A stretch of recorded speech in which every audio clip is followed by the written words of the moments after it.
31 নম্বর ম্যাথে 6 কেজি ভর বিশিষ্ট একটি বস্তু স্থির অবস্থায় ছিল। 30 নিউটন বল প্রয়োগ করায় 10 সেকেন্ড পর বস্তুটির গতিশক্তি কত হবে? এখন এফ দেওয়া আছে হচ্ছে আমার এফ ইকুয়াল আমরা জানি এম এ। এখন এখান থেকে এ ইকুয়াল কত আসে? এ ইকুয়াল আসে এফ বাই এম। এখন আমার বলের ভ্যালু দেওয়া আছে 30 নিউটন আর ভর দেওয়া আছে হচ্ছে 6, তাহলে এটা হচ্ছে 5 মিটার পার সেকেন্ড স্কোয়ার ত্বরণে ত্বরান্বিত হবে। আর আমার 10 সেকেন্ড পর যেহেতু বেগ চাইছে, ভি ইকুয়াল হচ্ছে U plus A T. U হচ্ছে 0, এ হচ্ছে 5 আর সময় হচ্ছে 10 সেকেন্ড, তাহলে 50 মিটার পার সেকেন্ড।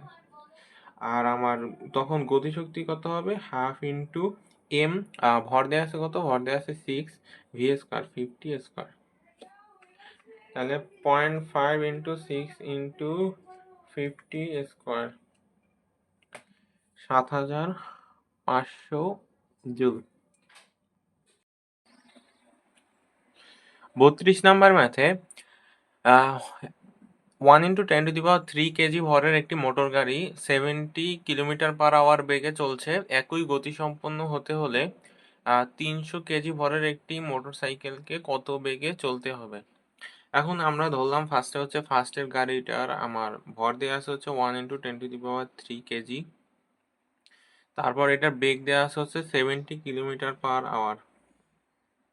এখন এটাকে মিটার পার সেকেন্ডে নিতে হইলে আমরা 3.6 দ্বারা ডিভাইড করলেই হবে। 70 ডিভাইডেড বাই 3.6, 70 ভাগ 3.6 আসতেছে 19.44 মিটার পার সেকেন্ড। আর দ্বিতীয় গাড়িটার আমার ভর দেওয়া আছে 300 কেজি, m2 ইকুয়াল 300 কেজি, আর আমার v2টা বের করতে হবে। এখন প্রশ্ন অনুসারে দুইটার গতিশক্তি যদি সমান হয়, half m1 v1 square equal হবে half m2 v2 square, or half half কাটাকাটি m1 v1 square divided by m2 equal হচ্ছে v2 স্কোয়ার।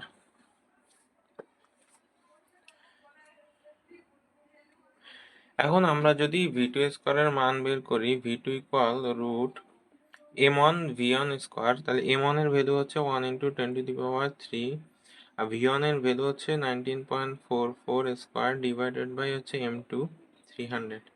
এখান থেকে ভ্যালু পাবো আমরা root 10⁻³ into 19.44 square divided by 300, 35.49 meter per second.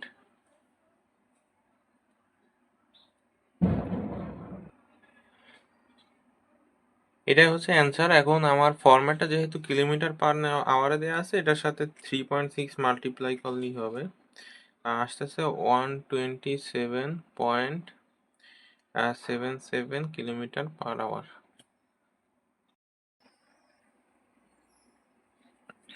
33 নম্বর ম্যাথে 0.5 কেজি ভরের একটি বোমা ভূমি হতে 1 কিলোমিটার উঁচু অবস্থিত একটি বিমান থেকে ফেলে দেওয়া হলো। ভূমি স্পর্শ করার পূর্ব মুহূর্তে এর গতিশক্তি নির্ণয় করো। আচ্ছা, ভূমি স্পর্শ করার পূর্ব মুহূর্তে এর গতিশক্তি হবে E K equal half m v square. এখন এখানে আমাদের ভি স্কোয়ারের সূত্র আমরা জানি, ভি স্কোয়ার ইকুয়াল হচ্ছে you square plus twice g H.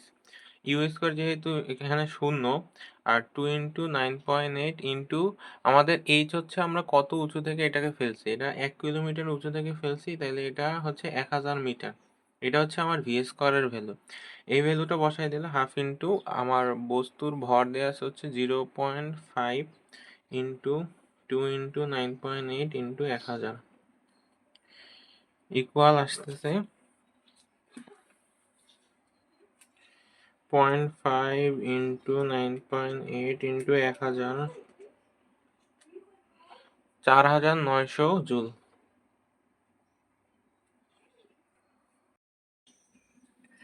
34 number ম্যাথে 0.5 কেজি ভরের একটি পাথরকে 15 মিটার পার সেকেন্ড বেগে খাড়া উপরের দিকে নিক্ষেপ করা হলো। সর্বোচ্চ উচ্চতায় পাথরের স্থিতিশক্তি ও গতিশক্তি নির্ণয় করো। পাথরটি আবার ভূমিতে ফিরে এলে তার গতিশক্তি কত হবে? এখন প্রথম ক্ষেত্রে হচ্ছে আমার একটা পাথরকে 15 মিটার পার সেকেন্ড বেগে খাড়া উপরের দিকে নিক্ষেপ করা হয়েছে। তাহলে এখন উপরের দিকে যখন নিক্ষেপ করছি তাহলে আমার আদি বেগটা হচ্ছে আমার 15 মিটার পার সেকেন্ড, আর আমার শেষ বেগটা তখন একটা অবস্থানে যে স্থির হবে তখন আমার শেষ বেগটা হবে 0। তাহলে এখান থেকে আমরা যদি উচ্চতাটা বের করি, ভি স্কোয়ার ইকুয়াল হবে আমার U square plus twice GS. এখন আমার যেহেতু আমি বিপরীত দিকে অভিকর্ষ ত্বরণের বিপরীত দিকে বস্তুটাকে উপরের দিকে নিক্ষেপ করছি, এজন্য আমার এখানে জিটা কাজ করবে নেগেটিভ। তাইলে ভি স্কোয়ারের ভ্যালু হচ্ছে আমাদের 0 ইকুয়াল হচ্ছে you square 15 square minus 2 into 9.8 into H, और h ইকুয়াল হচ্ছে 15 square divided by 2 into 9.8, 15 square divided by 2 into 9.8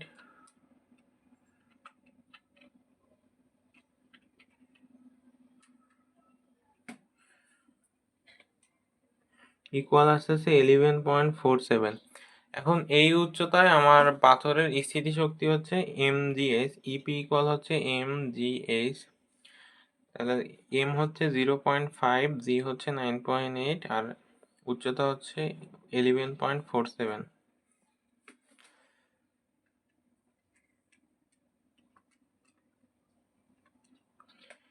আমার ভ্যালু আসছে 56.25 জুল। এখন এই উচ্চতায় আমার বেগ যেহেতু 0 হয়ে গেছে, বেগ 0 হওয়ার কারণে আমার কাইনেটিক এনার্জি আমি বলতে পারি কাইনেটিক এনার্জি হচ্ছে 0।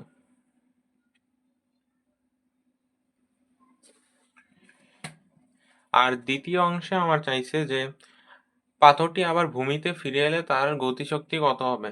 এখন পাথরটি যখন আবার ভূমিতে ফিরে আসবে তখন আহ, এটা আমরা বলতে পারি যে সম্পূর্ণ তার স্থিতিশক্তিটাই গতিশক্তিতে রূপান্তর হইবে। তাহলে আমার ইপিটা টোটালি আমার কাইনেটিক এনার্জিতে রূপান্তরিত হবে এই পজিশনে। তাহলে এখান থেকে আমি বলতে পারি যে আমার তখন গতিশক্তি হবে 56.25 জুল। 35 নম্বর ম্যাথে একটি দোলক পিণ্ডকে সাম্যাবস্থান থেকে থিটা কোণে বিক্ষিপ্ত করে ছেড়ে দিলে পুনরায় সাম্যাবস্থানে ফিরে এলে এর বেগ হবে হচ্ছে প্রমাণ করতে হবে v equal root 2g 1 minus cos theta. আর এখানে আমাদের দোলকের দৈর্ঘ্য দেওয়া আছে হচ্ছে এল। এখন আমরা যদি প্রশ্নটা সলভ করি, ফার্স্টে চিত্রটা আঁকি। চিত্র অনুসারে আমার একটা বস্তুকে আমি দোলককে এই থিটা পরিমাণ সরণ ঘটাইছি, কোণে বিক্ষিপ্ত করে ছেড়ে দিছি। তাহলে থিটা পরিমাণ কোণে বিক্ষিপ্ত করলে আমার এই পজিশন থেকে এই পজিশনে চলে আসে। তাহলে এইটা হচ্ছে আমার থিটা। এখন টোটাল আমার দোলকের দৈর্ঘ্যটা হচ্ছে এল, তাহলে এই এতটুকু পরিমাণ হবে এল। আর আমার এই যে এতটুকু অংশ এটা হবে হচ্ছে এল কস থিটা পরিমাণ। এখন এল কস থিটা পরিমাণ হলে আমার এই উচ্চতাটা হবে h equal l minus l cos theta. এখন কোনো কিছুর বেগ ইকুয়াল আমরা জানি v square equal u square plus twice g s. এখন যেহেতু এটা স্থির অবস্থানে ছিল তাহলে v square equal twice g s, আর ভি স্কোয়ার ইকুয়াল হচ্ছে 2 into g into l minus l cos theta. এখন যদি ভির ভ্যালু বের করতে চাই, ভি ইকুয়াল আসবে root 2 into g into l minus l cos theta. এটা হচ্ছে আমার বেগের ভ্যালু। এখন বেগের ভ্যালু যদি বের করি, আমার প্রমাণে এটাই চাইছে রুট 2 ইন্টু জি ইন্টু এল কমন নেই 1 মাইনাস কস থিটা।